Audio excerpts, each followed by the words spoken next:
Maybe the place to begin is with the limited liability joint stock corporation, which is as mysterious in many of its workings as any religious icon, and as powerful and as dangerous in some ways as can be imagined.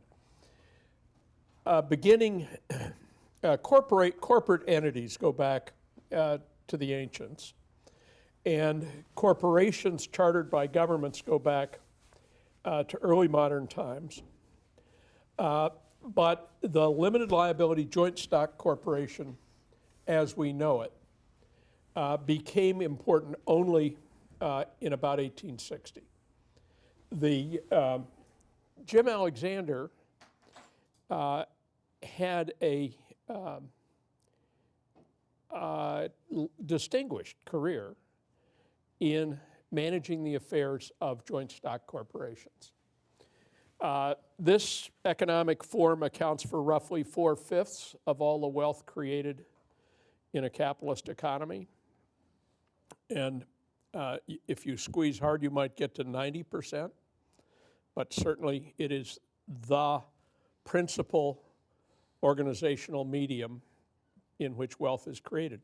It has several peculiarities, of which the most important is that the owners have essentially no way of controlling the business or even really knowing what the business does.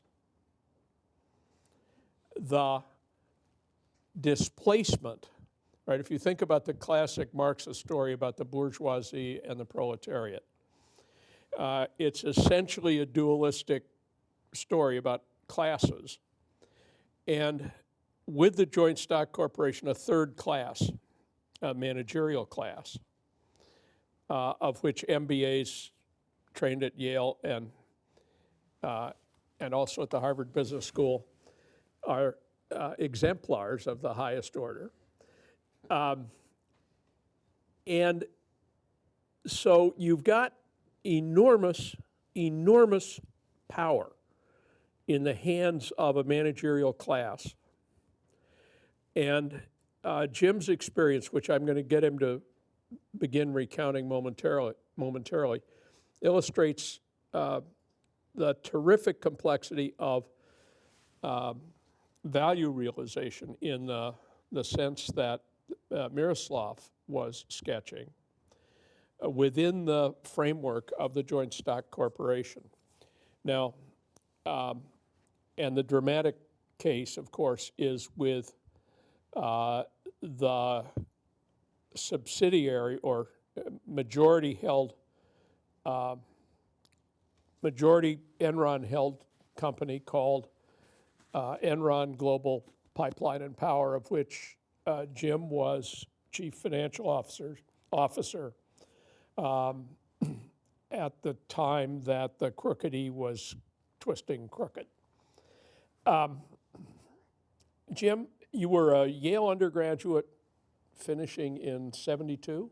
73. 73. I'm aging him beyond his date, beyond his years. And somewhat unusually went straight to the Harvard Business School. Well, that's because all the smart people were going to law school or med school. So having a primitive sense of markets, I avoided where the crowd was going and went elsewhere. Were you there, you were probably there just after President Bush, 43? Yeah, I think he graduated a year or two in front of me. Right. He was 3 years ahead of you here. Yes, yeah. And how did those two experiences compare for you? Yale College, HBS. Well, that's a good question. Yale College was a very different college than it is today. Yale College was at the time, I was actually someone probably right of center, which interestingly enough now puts me left of center, at least as far as I can infer from the people going to Yale College now, in terms of the interests, at least that I'm seeing. At the time, there were, and I'm not presupposing which are superior by any means, but there was a drastically different orientation away from material goods and orientation toward the other, broadly construed, and desire to serve society. At the time, being somewhat of a meandering wastrel, I didn't go down the path of serving others, but concerned about maintaining at least an upper middle class lifestyle, which I've been raised in. Went to HBS and started realizing how different a lot of society was from the Yale College people that I knew. So it's very smart, razor sharp people at HBS, but the razor metaphor probably applies in lots of ways. And I wasn't used to dealing with such individuals at Yale College. So you mean people there was a stronger moral or ethical sense here than there? How could it be? Virtually no one, actually, that was a friend of mine approved my going to HBS. But then again, most of my friends I decided weren't exemplars of good judgment, so I ignored them. But it was sort of a shock. I think one of the things that at least my parents didn't do, they didn't tell me about sex, and they didn't tell me about what people will do for money. That's a showstopper of a line.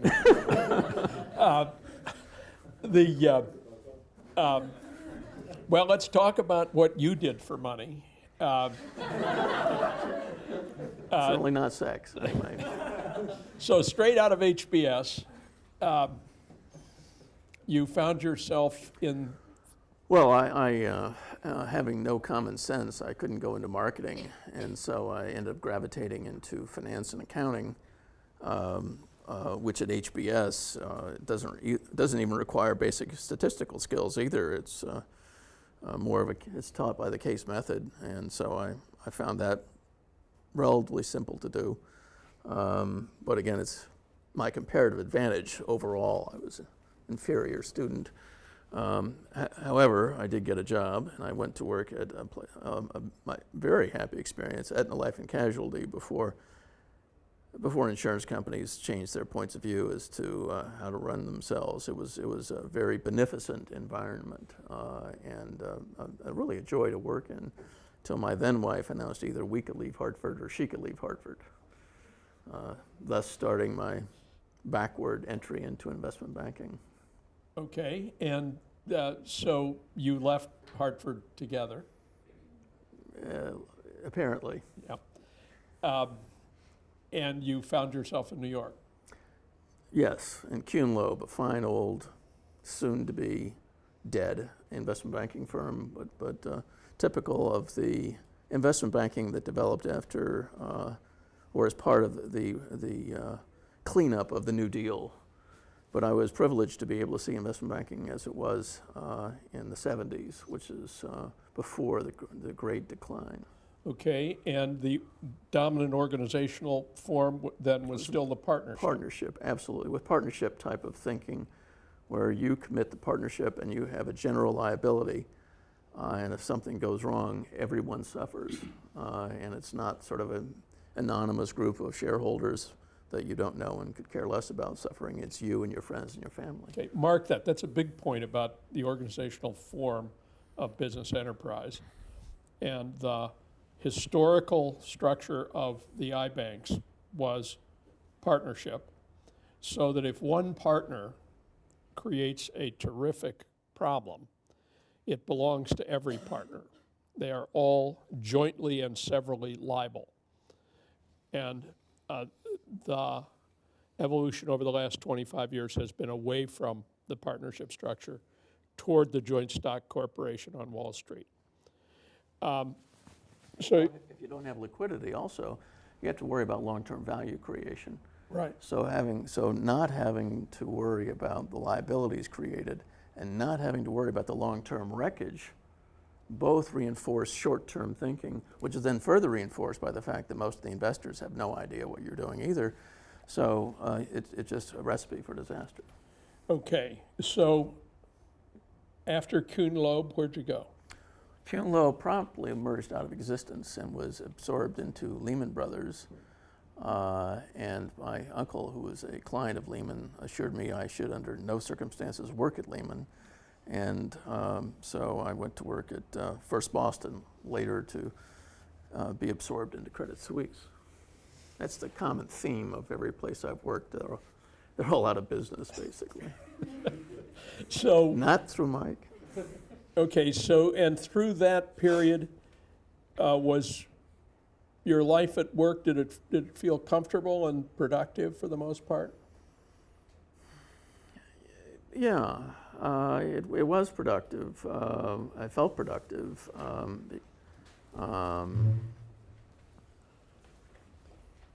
I didn't tend, maybe because I was associating with the less successful people, but I didn't tend to associate with people who are really going places. I sort of tended to associate with sort of the plodding partners who merely tried to do a good job by their clients, soon to be lost to in the flotsam and jetsam of investment banking. So I associated, by luck, with people that actually were nice. But they're the losers in at least the last 30 years. Okay, so the implied judgment there about the upper crust of the financial world sounds pretty negative. It is negative. I think we've forgotten. I think the ideology which has swept the country has been one of the unfettered pursuit of self-interest without any interest in other people is somehow productive. And my experience has been just the reverse, whether talking about organizations or talking about markets. It just simply doesn't work. And I think I think the New Deal actually came up with lots of good changes, the ignoring of which has led to the series of panics that we've had. The ignoring or repeal it, do you have in mind particularly Glass-Steagall? Or? Well, Glass-Steagall would be one. The exempting of certain types of derivative trading from the CFTC regulations would be another. The general deregulatory zeal, which would take a once proud SEC and make it a dead letter, is another example where these people started believing the baloney about markets being so wonderful. And maybe certain markets in certain limited ways are, but the way it's been extrapolated mindlessly has led to even the regulators saying, well, you don't really need us. And as a result, sleep at the switch. The ultimate perversity, of course, is when certain people say you don't need the regulator because the regulator's proven that they can't stop the worst excesses, when in fact the regulator couldn't stop the worst excesses because of the deregulatory zeal, which basically squeezed on the budget so unmercifully that no one of any quality would even go to work for the regulator. It's all incredibly twisted. But the SEC was a fine institution, which really was important, and it's amazing that it was allowed to basically die on the vine. So let's get from First Boston to Houston. What are the steps there? The steps are that I was in what's called the project finance group, which was designed to get things off balance sheet, and I started getting sort of queasy about what we were doing, but I, not queasy enough probably to go to the SEC, even though what we were doing was consistent with the accounting rules. In any case, I decided I wanted to get out of project finance, and I went to my boss and said, look, I really would like to get into corporate finance, which is more straight representation of clients and not sort of a transaction-oriented type of discipline. And I was promised that would happen, and then I started getting strung along for a couple of years. So ultimately, I decided I wasn't going to get into corporate finance at First Boston, and I joined Lehman's energy group. And the first day I was at Lehman, I remember, and I went over my uncle told me not to do it, but I was too smart. I ignored him. I remember the first day I was at Lehman, I was in a partner's office, and he was just as happy as I ever saw him the entire time I was at Lehman. The reason why is he had gotten an assistant treasurer fired, and he was chortling at this display of control over his client. The reason why it was important to get this assistant treasurer fired is because the assistant treasurer was correct in complaining that he had overcharged the client. This person has since gone on to be probably a billionaire, and that's the sort of person who won in the course of the last 30 years. And that's the only reason I even do any of this stuff, is because I really don't even like talking about business anymore because it's so upsetting. But I want to alert people to the trade-offs. When you start to enter this world, you change unless you are very strong. And what ends up happening is that any of the values you had, which are not completely dictated by money, wither and die. Wow. So this is a truly corrosive environment. Now, Fred Yes? may have a counterpoint he wants to raise. Well, no, I just wanted, I was with New York Life for 20 years and was president of the company the last 7. And, I think your attitude would change slightly if you were to visit New York Life, because the story there is quite different. I don't view New York Life as investment banking. No, I know, but That's a separate. about financial services. It's more specific? Okay. My experience is only with banking, whether corporate banking or the universal banking. Okay, but this wasn't the point I was going to make. The point I was going to make is you talked about people changing in that environment. And I would suggest if top management has a strong value system that doesn't allow for that, you're not going to see the kind of pressure maybe that you saw, as someone coming in at. The only place where I saw top management having any sort of value system was at Goldman. Goldman had it. I'm not saying what they have now, but at the time they did. Every other place I worked, the higher you looked up, the more corrupt people think. That if in fact top management, Yes. exhibited and talked about and enforced those values. Yes. Yeah. It makes it. And I'm also saying when I worked at Aetna, which is the closest I came to New York Life, that was a great place to work. And that was from 75 to 78. But that was a great place to work. And I had friends who worked at various insurance companies, and they didn't experience the same thing. But what I see at Yale College is a lot of people who are desperate to get onto a trading desk or desperate to go to work in investment banking. And I'm saying if one already had a point of view where people really weren't important, or even better, that you didn't like people, but you loved money, then you're perfect and don't change, and that's what you should do.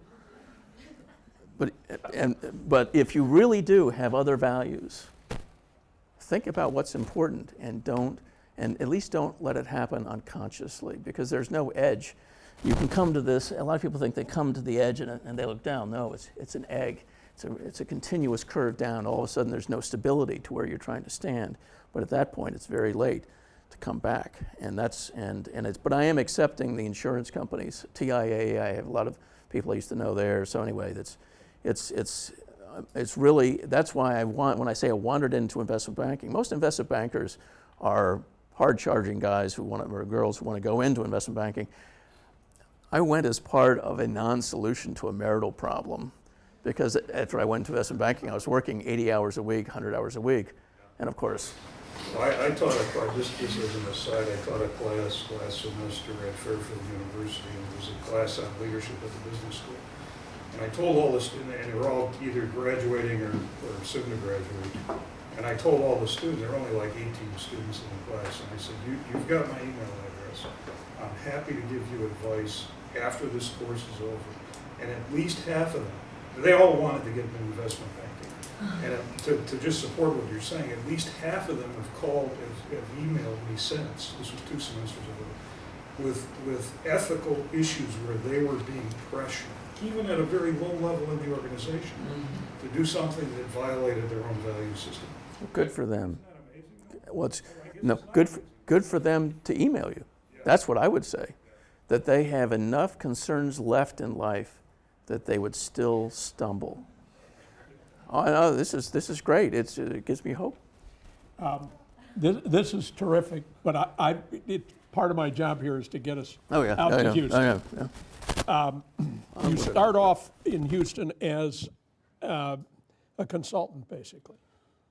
Well, after my last job, where the head of the firm announced I had a quote uneconomic attachment to quality unquote, I decided to take my quixotic approach to business, and just started doing corporate finance consulting to my old clients, where they just put me on an annual retainer. So I was the one person who didn't have a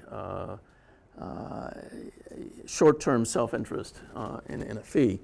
One of my clients had been Enron. We'd done a lot of work for them when they had emerged from the merger of Houston Natural Gas and Internorth, and the head of the financial area there was a good friend of mine, asked me to come help them be able to sift through the endless suggestions by bankers they were getting.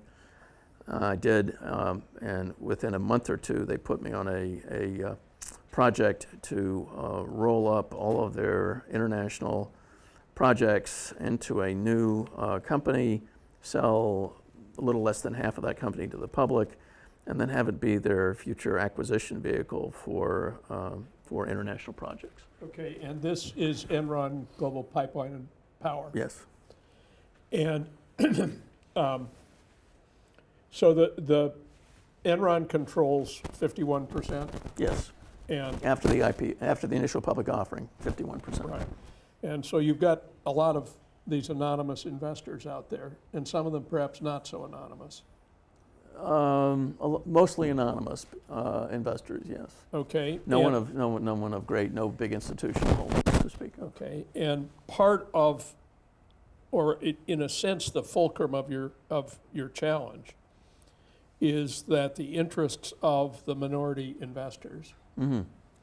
are potentially at risk if Enron exerts undue control over the apportionment of costs and accrual of benefits in this enterprise. Right, because if you just do the math, if Enron has a $10 million expense, which has at least a colorable basis of trying to get my little subsidiary to assume, if my subsidiary assumes it, they only have to pay $5.1 million, 51% of 10 million, as opposed to 10 million out of 10 million. So anything that one could, with a semi-straight face, argue we should pay, they try to get us to pay. And in any relationship between two firms, there's some pulling and hauling of that kind. Right. But in this case, there was an opportunity for, in a sense, self-dealing. Absolutely.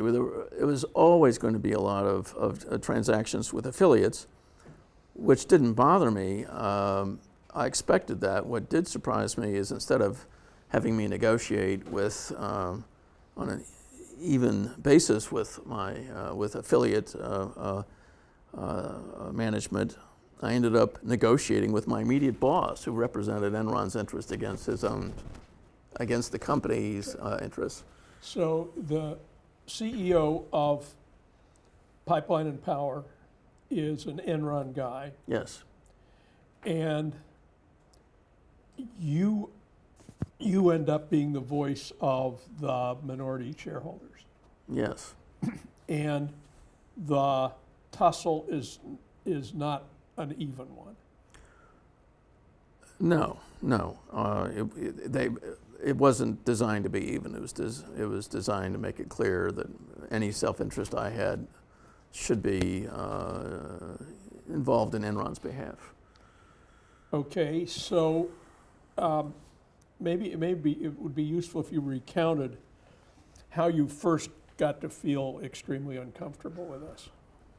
I don't know, a couple of months after the initial public offering, we were going down to Argentina to look at the pipeline system down there, and the chief operating officer of Enron started to talk up the Dominican Republic project, which didn't surprise me. I mean, we knew that was one of the next things they're going to try to sell us, and I was just about to go through the counter to these various arguments as to why it was such a great project.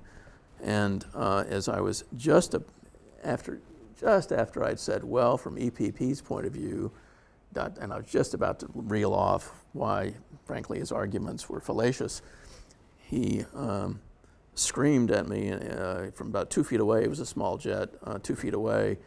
That's what's wrong with this company. It's always me, my. And so it went on for maybe somewhere between 30 minutes and 45 minutes. Someone, a little bits of spittle hitting me occasionally. So that should have been an indication to back off. Unfortunately, I labored under some extra problems, and that is that my father had been commissioner of the IRS during the Nixon years and had stood up to Nixon and his henchmen, and I wasn't going to put a blot on the family escutcheon by agreeing with these sleazeballs. Okay, so the inculcation of values of the kind that this course is most concerned with came not at Yale College and certainly not at HBS. Negative at HBS, somewhat at Yale College, and mostly between about the ages of about 4 and 12. Yeah, and my own guess is that, I mean, one inference from that, and it fits my own beliefs, is that the fundamentals of values and ethics, by and large, precede formal education. They can be sharpened, honed, made deeper. Right. But if they're not there at about age 10, they may not be there at age 60. Right. So maybe it'd be useful if you gave us just a sketch of the larger setting of where you live, who your friends are, how you're. I mean, at the time when I was at Enron? At the time you were at Enron in Houston. Well, Houston is a very corporation, business-oriented place where, until it cratered, Enron was idealized, idolized. It was just the icon of everything good about America. And so there weren't any naysayers that had emerged from Enron at that point. So one of the things, at least I looked at, was that no one, I did start complaining to my wife, who I think was forced to believe me, but none of my friends believed me. Heck, my father never even sold the stock, So, and that emerged later, actually, after I had lost my job, and I would grouse about Enron occasionally and call it a house of cards, and people would say, "Oh, Alexander, you just lost another job. This is just your typical sour grapes." Do the upper tier of executives all live in more or less the same place and belong to the same clubs? Yeah, yeah. Ken Lay was my sponsor for membership at the River Oaks Country Club. So, it's all in the same area of town, same sort of social circles. But beyond that, it's also sort of a problem, and this is why I believe that whistleblowers really should get. There should be an equivalent of the False Claims Act for corporate whistleblowers. Is that if you're a whistleblower, which I'm not declaring myself to be, you should be able to get paid basically because you're going to basically be unemployable. Right. Because even though everyone's tut-tuts, Enron, the fact is they don't want people at least this was the group of people I was familiar with, whether it's investment banking or a lot of the energy companies that I was familiar with, they really don't want to have people walking around making charges. Right. And as a matter of fact, when I talked to one of the board members of EPP, well, the one outside board member that I felt had true grit, true intelligence, he said, "I don't want to hear about it." And that's when I decided, Jesus, maybe I should go quietly into that good night. Well, let's just stop and flag the fact that the costs of integrity here would be measured not just in money and employment opportunities, but also in the pressures of daily life, in what it would be like to go walk in the bar at the River Oaks Country Club, and those forces were, I assume, palpable. I could have dealt with the social forces. It was more that I literally believed that I would be unfit for employment in any of the fields I had worked in to that point. I suppose I could have gone back to the bond investment department at Aetna, but I think they'd folded it by then. But that's really what I confronted. Basically, all the work I'd done would be lost. But in actual fact, you made what turned out to be a successful and profitable leap into a new firm. Absolutely, because instead of having to accept other people's, I believe, erroneous views as to where their self-interest lies, instead, this friend of mine and I started an energy company based upon what we felt were an appropriate set of values, both in terms of dealing with people ethically and also in terms of making money. And that's exactly what happened. Okay, so this is Spinnaker Exploration, of which you become the founding CFO. Right. And which becomes a public company when? In 1999. In 1999. And the key business model as to the way you apportion your capital investments it's interesting and sort of parallel to what we're talking about. Well, the whole thing was based on information, and that the key problem for most companies is not mechanical stuff or even personnel per se. It's information, and it's maintaining a free flow of information and investing in information. But there are two ways to invest in information. One is directly by buying information, and the other is to invest in the sense of everyday treatment of your employees, who are really the sources of your information. And without their assurance that information is valued, and honesty is valued, and fairness is valued, we'll engage in all sorts of self-defeating sub-optimization that can ultimately kill you, because employees, like children, don't care what they say, they care what you do. And so unless you're willing to do the right thing every day and invest in an accurate reputation inside and outside the firm every day, you won't get the accurate information, you won't get the cooperation. And so every time we thought about what we should do, we'd say, well, what would Enron do? And we'd do the reverse. And it really worked very well. And it really reinforced, my attitude toward what's possible in business did a 180-degree turn with Spinnaker, because I proved to myself what I had not seen in 20 years, and that is you can make good money doing the right thing. And the conclusion of your career at Spinnaker, as I remember, is signaled by a 36-hour migraine headache. Yeah, 48. 48. We'd gone public, and one of the sources of, we'll call it inefficiency.